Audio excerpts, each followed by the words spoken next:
Galera, tô aqui na clínica esperando sair o resultado de uma radiografia que eu tirei do dente, né? Tem que pegar essa radiografia e levar pra doutora lá no dentista. Aí tô aqui nessa sala aqui esperando, já vai sair o resultado. É uma clínica boa que tem aqui perto daqui de casa, muito boa mesmo, excelente, pessoal, bom atendimento. Tô aqui esperando. Aí galera, eu tô aqui esperando, ó. Tô esperando aqui sair o resultado da radiografia, como eu tenho falado. Tem pouco movimento, ó. Tem o pessoal que tá lá dentro também, que tá fazendo a radiografia. É isso aí.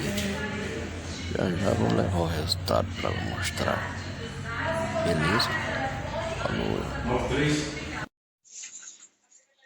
Ó, aqui. Ó o resultado aqui, ó. O resultado tá aqui. Aí eu fui nessa clínica aqui.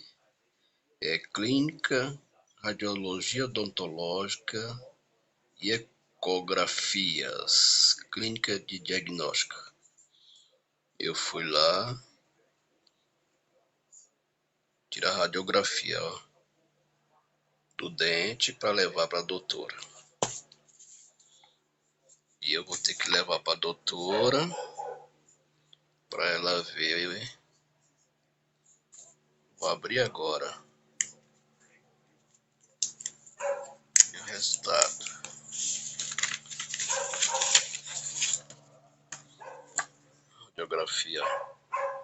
Radiografia do dente. Ó. E é isso aí, tem que levar e mostrar para ela. Olha só que beleza, ó. Mas meu dente, cara. Dente da frente. Tem que fazer obturação. Aí, ó.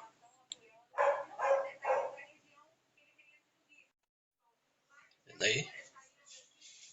Depois que eu chegar lá do médico, eu vou fazer outro vídeo pra mostrar. Beleza? Até lá, então. Beleza, então. Até lá. Aí, galera. Meu povo amado, meu povo querido, tudo bem por aí? Pois é, galera. Fui lá na doutora, né? Lá no dentista. Ela falou que eu tenho que fazer um canal, que aquela radiografia ali não tem que fazer outra. Tem que fazer outra. Não serviu não aquela lá. Caramba, né? Dá trabalho pra fazer, meu amigo. Mas tá bom. Fazer o que, né? Depois eu volto lá e faço. Tirar outra radiografia do dente e voltar lá na doutora de novo. Fazer aí. Enquanto não der certo, a gente tá aí, tá fazendo, tá voltando. Faz de novo. Uma hora dá certo. Uma hora Deus abençoa. Voltei aqui só para dar essa explicação aí. Dessa vez agora vai dar certo em nome de Jesus, se Deus quiser, eu creio. Valeu, até mais.